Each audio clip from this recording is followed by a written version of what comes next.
ഈ നഷ്ടപരിഹാരം ആവശ്യപ്പെട്ടാണ് എയർ ഇന്ത്യ എന്ന് സമീപിച്ചത്. എന്താണ് ഇപ്പോൾ അവരുടെ ഒരു മറുപടി എന്താ കിട്ടിയിരിക്കുന്നത്? ഇന്ന് വൈകുന്നേരത്തോടെയാണ് എനിക്ക് എയർ ഇന്ത്യയിൽ നിന്ന് ഒരു ഇമെയിൽ വന്നത്. അതിൽ പറയുന്നത് അവരെ ബാങ്ക് ക്ലിയർ ആക്കിയിട്ട് ഞങ്ങൾക്ക് കോമ്പൻസേഷൻ ഒന്നും തരാൻ പറ്റത്തില്ല എന്ന രീതിയിലാണ് അവർ പറഞ്ഞത്. ഞങ്ങളൊരു 8-ാം തീയതി ടിക്കറ്റ് അവർ 9-ാം തീയതി മാറ്റി തന്നു. 9-ാം തീയതി അവർ വേറെ ടിക്കറ്റ് എയർലൈനിൽ ട്രൈ ചെയ്തു, പക്ഷേ സീറ്റ് കിട്ടാഞ്ഞിട്ടാണ്. പിന്നെ അന്ന് തന്നെയാണ് അവർ ക്യാൻസലേഷൻ പ്രോസസ്സ് അവർ തുടങ്ങി. പിന്നെ ഞങ്ങൾ ഏജൻസി വഴി ബുക്ക് ചെയ്തുകൊണ്ടാണ് 15-ാം തീയതി വരെ ആയത് റീഫണ്ട് കിട്ടാൻ. അതുമാത്രമല്ല 30 ദിവസത്തിനുള്ളിൽ കിട്ടുമെന്നാണ് അവരൊരു പോളിസി. അപ്പം അവർ പറയുന്നത് അവരുടെ ഭാഗത്ത് പ്രശ്നമൊന്നുമില്ല, ഞങ്ങൾ ക്ലിയർ ആണ്, കോമ്പൻസേഷൻ തരാൻ പറ്റത്തില്ലെന്ന രീതിയിലാണ് അവർ മെയിൽ അയച്ചത്. ഞങ്ങൾ ഒട്ടും പ്രതീക്ഷിച്ചില്ല. ഞങ്ങൾ ആദ്യം 1-2 മെയിലൊക്കെ ഞങ്ങൾക്കൊരു ഹോപ്പ് ഉണ്ടായിരുന്നു എന്തെങ്കിലും രീതിയിലൊരു സഹായം കിട്ടുന്നു.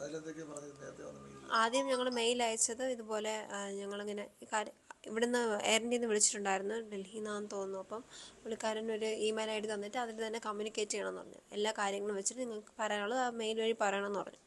അങ്ങനെ മെയിൽ അയച്ചു.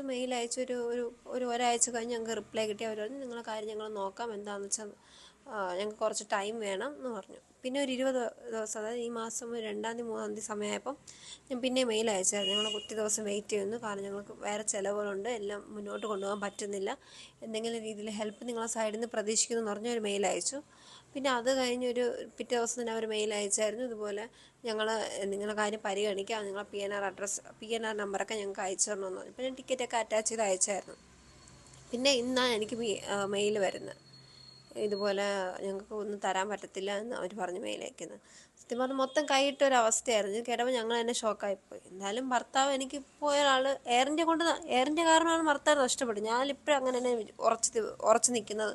അന്ന് പോകാൻ കഴിഞ്ഞെങ്കിൽ ആ മനുഷ്യ ഇപ്പോൾ ജീവനോടെ ഉണ്ടായിരുന്നേ, ഞങ്ങൾക്ക് ഈ ഗതി വരത്തില്ലായിരുന്നു. ഇപ്പം എന്തായാലും പോയ ആൾ വരത്തില്ല, എന്തെങ്കിലും രീതിയിലൊരു സഹായം ഇവരുടെ സൈഡിൽ നിന്ന് വരുമെന്ന് ഞാൻ പ്രതീക്ഷിച്ചായിരുന്നു. പക്ഷെ ഇവർ മൊത്തം കൈവിട്ടതുപോലെ ഞങ്ങൾക്കൊന്നും പറ്റത്തില്ല എന്നാണ് പറഞ്ഞിരിക്കുന്നത്. ഇനി എന്ത് ചെയ്യാനാണ് ഉദ്ദേശിക്കുന്നതിൽ? സത്യം പറഞ്ഞാൽ എന്ത് ചെയ്യണമെന്ന് പോലും അറിയാത്ത രീതിയിലാണ് ഞങ്ങൾ ഇരിക്കുന്നത്. ഒരു ഇതുമില്ല, അടുത്ത് എന്ത് ചെയ്യണമെന്ന് അറിയത്തില്ല. കുട്ടികളും ചെറിയ കുട്ടികൾ, ഹസ്ബൻഡ് വരുമാനത്തിലാണ് ഞങ്ങളെല്ലാം കഴിഞ്ഞു പോയിക്കൊണ്ടത്. ഞങ്ങൾ സാധാരണ ഒരു മിഡിൽ ക്ലാസ് ഫാമിലിയാണ്. ഇത് വാടക വീടാണ്. 1 മാസം കൊണ്ട് വാടക കൊടുക്കുന്നില്ല. കുട്ടികളെ പോലും ഫീസില്ലാതെയാണ് സ്കൂളിൽ ചേർത്തത്. 1 മാസം 2 മാസം വരെ അവർ കുറച്ച് അവധിയില്ല. അതിനുശേഷം ഞങ്ങളും എന്തെങ്കിലുമൊക്കെ നോക്കണമല്ലോ. അടുത്ത് സത്യം പറഞ്ഞ് എന്ത് ചെയ്യണമെന്ന് അറിയാത്തൊരവസ്ഥയിലായിരുന്നു. ഇപ്പം ഇതും കൂടെ കേട്ടപ്പോൾ എന്ത് ചെയ്യണമെന്ന് അറിയത്തില്ല. ഈ മുഖ്യമന്ത്രിയെ കണ്ടിരുന്നു, പ്രതിപക്ഷ അവരൊക്കെ സപ്പോർട്ട് അവരൊക്കെ പറഞ്ഞിരുന്നു, അവരിൽ നിന്നും പ്രതീക്ഷയുണ്ടോ? ഞങ്ങളെല്ലാ നേതാക്കൾ, ഞങ്ങളെ കൊണ്ട് കാണാൻ പറ്റുന്ന പരമാവധി എല്ലാവരെയും കണ്ടു, അവർക്ക് മെയിൽ അയച്ചു കൊണ്ട് പരാതി കത്തായിട്ട് നൽകി, എല്ലാം ചെയ്തു. പക്ഷേ ആരും സൈഡിലും ഒരു അനക്കമില്ല. ഞങ്ങളെ പറ്റുന്ന രീതിയിലൊക്കെ കൊടുത്തു, അതല്ലാതെ വേറെ ഒരു സഹായം ഞങ്ങൾക്ക് കിട്ടിയിട്ടില്ല. അതാണ് സത്യം. ഇപ്പോൾ എനിക്കിപ്പം വേറെ ആർക്കും ഒരു കുഴപ്പമില്ല. എയർ ഇന്ത്യ അങ്ങ് കൈ ഒഴിഞ്ഞു, അവർ റെസ്പോൺസിബിലിറ്റി ആയിരുന്നു. പിന്നെ അതല്ലാതെ വേറെ ആരും ഏറ്റെടുക്കും ഈ റെസ്പോൺസിബിലിറ്റി? അവർ തന്നെയാണ് കാരണം. അന്ന് ഞാൻ മര്യാദയ്ക്ക് പോയിരുന്നെങ്കിൽ ഇത് സംഭവിക്കത്തില്ലായിരുന്നു.